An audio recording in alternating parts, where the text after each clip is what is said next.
एक मर्तबा जब मस्जिद के अंदर मौजूद थे, जोहर का वक्त था कि सरकार दो आलम सल्लल्लाहु अलैहि वसल्लम तशरीफ लाए और आपके मुंह के अंदर सरकार ने अपना लुआब दहन 7 मर्तबा रखा, 7 मर्तबा लुआब दहन रखा। और फिर मौलाए कायनात अलीजुल मुर्तजा रदियल्लाहु ताला अन्हु भी तशरीफ लाए और उन्होंने अपना लुआब दहन गौस पाक के मुंह में 6 मर्तबा रखा। तो बताना ये है, अब यहाँ कोई ये शुबा ना उठाए या पैदा ना करे कि सरकार ने जब अपना लुआब दहन रख दिया तो फिर क्या जरूरत थी मौला अली को आने की और लुआब दहन रखने की।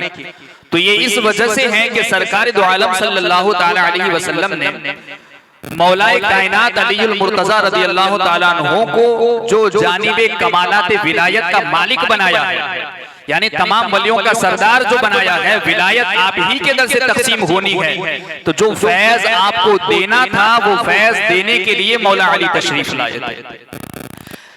तो बताना यह है कि जैसे गौसे पाक रदियल्लाहु ताला अन्हु को हुजूर ने और मौला अली ने आकर के लुआब दहन आपके मुंह में रखा, वैसे ही साबिर पाक रदियल्लाहु ताला अन्हु की विलादत से पहले आपकी वालिदा के ख्वाब में आकर हुजूर सैयद आलम सल्लल्लाहु अलैहि वसल्लम ने भी नाम रखने की बशारत दी और मौला अली ने भी बशारत दी। तो ये क्योंकि आप गौसे पाक की औलाद में से हैं, बल्कि हुजूर गौसे पाक रदियल्लाहु ताला अन्हु के सिलसिले तक पहुंचने, यानी आप गौस पाक तक पहुंचने में और आपके दरमियान सिर्फ बीच में 4 वास्ते हैं। आप देखें आपका शजरे नसब यूं है कि आपके वालिद गिरामी हजरत सैयद अब्दुल रहीम, आपके वालिद का नाम है सैयद अब्दुल रहीम और उनके वालिद का नाम है सैयद अब्दुल सलाम, उनके वालिद का नाम है सैयद सैफुद्दीन और उनके वालिद बुजुर्गवार का नाम है सैयद अब्दुल वहाब और उनके वालिद का नाम है गौसुल आजम सैयदना शेख अब्दुल कादिर जिलानी। तो साबिर पाक और गौसे पाक रदियल्लाहु ताला अन्हु के दरमियान सिर्फ 4 वास्ते, 4 वास्तों से सीधा गौसे पाक तब आपका सिलसिले नसब मिलता है। तो यूं हजरत सैयदना साबिर पाक रदियल्लाहु ताला अन्हु हसनी सैयद है, हजरत इमाम हसन मुजतबा रदियल्लाहु ताला अन्हु की औलाद में से है और आपके और गौसे पाक के दरमियान सिर्फ 4 वास्ते बीच में हैं, हजरत सैयद अब्दुल रहीम, हजरत सैयदना अब्दुल सलाम, हजरत सैयदना सैफुद्दीन और हजरत सैयदना अब्दुल वहाब और फिर सैयदना गौसुल आजम दस्तगीर रदियल्लाहु ताला अन्हु। तो यूं 4 वास्तों से सीधा आपका नसब गौसे पाक तक जा मिलता है। तो मैं बात अर्ज ये कर रहा था कि आपका जो नाम है अलाउद्दीन अली अहमद, तो इसके पीछे वजूहात ये रही कि आपको ख्वाब, आपकी वालिदा के ख्वाब में आकर सरकार ने अहमद की बशारत दी, मौला अली ने आकर के अली की बशारत दी और आपके वालिद के पास एक बुजुर्ग आए, उन्होंने कहा कि ये अलाउद्दीन कहलाएगा। तो यूं आपका नाम अलाउद्दीन अली अहमद बना। साबिर का लक़ब आपको उस वक्त मिला जब आपकी वालिदा, आपके वालिद का इंतकाल जब हो चुका, हजरत साबिर पाक के वालिद का इंतकाल जब हुआ तो आपको लेकर अपने भाई हजरत बाबा फरीदुद्दीन मसऊद गंज शकर रहमतुल्लाहि ताला अलैह, और ये बाबा फरीद आपकी वालिदा से छोटे थे, हजरत साबिर पाक के मामू हैं मगर वालिदा से छोटे भाई थे। अपने छोटे भाई के यहाँ अपने बेटे को लेकर के जब वालिदा गई और कहा कि भाई अब मेरा बेटा तेरी तरबियत में रहेगा, कुछ अरसा वहीं पर रही। अच्छा, आप एक बात ये भी काबिल जिक्र है कि हजरत सैयदना साबिर पाक रदियल्लाहु ताला अन्हु वालिद की तरफ से तो हसनी सैयद हैं मगर आप अपने वालिदा की तरफ से फारूकी है, हजरत सैयदना फारूक आजम रदियल्लाहु ताला अन्हु की औलाद में से हैं आपकी वालिदा। तो आपकी वालिदा की तरफ से आप फारूकी हैं और आप अपने वालिद की तरफ से हसनी सैयद हैं। तो आप मुरीद हैं बाबा फरीदुद्दीन मसऊद गंज शकर के। तो बाबा फरीदुद्दीन मसऊद गंज शकर ये कौन है? फारूक आजम की औलाद में से हैं, सैयद नहीं है। तो एक बात तो ये भी काबिल जिक्र है कि जैसा कि आज कुछ लोगों के जहनों में ये बात घर कर गई है और हमने ऐसा मान लिया कि पीर होने के लिए सिर्फ सैयद होना जरूरी है या सिर्फ पीर उसी को बनाया जाए जो आले रसूल हो, तो ऐसा नहीं है। पीर होने के लिए जो 4 शर्तें बताई गई हैं, अगर किसी बंदे के अंदर वो 4 शर्तें हैं और उस बंदे को किसी सिलसिले की खिलाफत और इजाजत हासिल है, तो फिर उससे कोई मुरीद हो सकता है। जैसे बाबा फरीदुद्दीन मसऊद गंज शकर रहमतुल्लाह ताला अलैहि सादात में से नहीं है, हजरत सैयदना फारूक आजम की औलाद में से है, और बाबा फरीदुद्दीन मसऊद गंज शकर के मुरीद और खलीफा हजरत साबिर पाक रहमतुल्लाह ताला अलैहि। बल्कि आप ऊपर तक देखिए, हजरत सैयदना मखदूम अशरफ जहांगीर सबनानी रहमतुल्लाह ताला अलैहि, मखदूम पाक के जो पीर और मुर्शिद हैं हजरत अलाउल हक गंज नबाद रहमतुल्लाह ताला अलैहि, वो भी हजरत खालिद इब्ने वलीद रज़ी अल्लाह ताला अन्हु की औलाद में से हैं। तो यूं अगर देखा जाए, एक सवाल आला हजरत की बारगाह में ये भी किया गया, आला हजरत से पूछा गया कि क्या पीर बनाना या मुरीद होना, क्या आले रसूल होना उसके लिए शर्त है? यानी कि पीर क्या उसी को बनाया जाए जो सैयद हो या आले रसूल हो? जब ये पूछा गया तो आला हजरत ने कहा ये सिर्फ बातिल ख्याल है, बल्कि अगर इसे जरूरी समझ लिया जाए तो तमाम सिलसिलों को बातिल मानना लाजिम आएगा।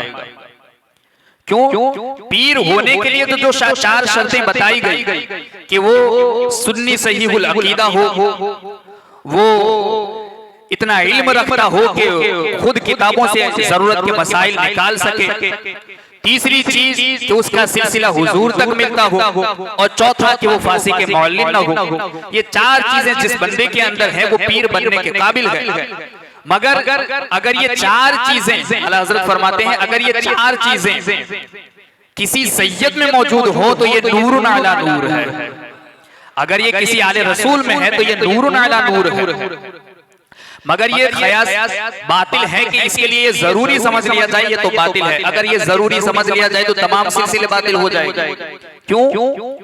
क्योंकि हजरत इमाम अली रजा रज़ी अल्लाह ताला अन्हु और सैयदना गौसे पाक यानी सिलसिले कादरिया आलिया जो है, सिलसिले कादरिया, तो उसके अंदर अगर आप देखें तो गौसे पाक से ऊपर और हजरत इमाम अली रजा के बाद गौसे पाक और इमाम अली रजा के दरमियान जितने भी हजरात हैं, जितने भी बुजुर्गान दीन हैं, वो तमाम के तमाम बुजुर्गान दीन सादात किराम में से नहीं है। इसी तरीके से अगर देखें सिलसिले आलिया चिश्तिया के अंदर तो हजरत मौलाए कायनात अलीउल मुर्तजा से दो सिलसिले जारी हुए, 2 शाखें निकली, एक हजरत इमाम हुसैन से और दूसरा हजरत इमाम हसन बसरी रज़ी अल्लाह ताला अन्हु से। तो जो हसन बसरी रज़ी अल्लाह ताला अन्हु से सिलसिला निकला तो हजरत इमाम हसन बसरी रज़ी अल्लाह ताला अन्हु ना तो अरबी है, ना कुरैशी है और ना ही सैयद है। तो वहां से सिलसिले चिश्तिया शुरू हुआ। इसी तरीके से यहाँ सिलसिले नक्शबंदिया को देखें कि सिलसिले नक्शबंदिया तो शुरू ही सैयदना सिद्दीक़ अकबर रज़ी अल्लाह ताला अन्हु से हुआ है। तो ये अगर मान लिया, इसको जरूरी मान लिया जाए कि ये जरूरी है, तो फिर तमाम सिलसिलों का बातिल होना लाजिम आएगा। तो ऐसा जरूरी नहीं, बल्कि जिसके अंदर ये 4 चीजें जो शरीयत ने बताई है वो पाई जाती हैं और उसके अंदर किसी सिलसिले की उसके पास खिलाफत और इजाजत भी मौजूद है तो वो पीर बन सकता है। उससे मुरीद होना भी जायज और उसे पीर बनाना भी जायज है। तो बाबा फरीदुद्दीन मसऊद गंज शकर के पास आपकी वालिदा आपको लेकर के गई और कहा कि कुछ अरसा आपके साथ रही ताकि बेटे का मन वहां लग जाए। और उसके बाद कुछ अरसा रहने के बाद जब वापस हुई तो वापस होते होते आपने अपने भाई से कहा, वालिदा ने कहा कि भाई फरीद, अली अहमद जो है वो कुछ मांगता नहीं है, तो खाने वक्त या खाने के लिहाज से उसकी जरूरियात का तुम ख्याल रखना। तो जैसे ही ये बात कही तो बाबा फरीदुद्दीन ने कहा कि मांगेगा नहीं तो हम इसे खाने के काम ही पर लगा देते हैं, यानी लंगर ही इसके सुपुर्द कर देते हैं, तो पूछने और खाने खिलाने का मसला ही नहीं, वहां बांटेगा और खा लेगा। तो ये कहकर आपको लंगर सौंपा गया कि आपको लंगर खिलाना है। तो बाबा फरीदुद्दीन मसऊद गंज शकर ने जब आपको ये कहा, लंगर का काम सौंपा और उसके बाद एक अरसे तक आप खिदमत अंजाम देते रहे।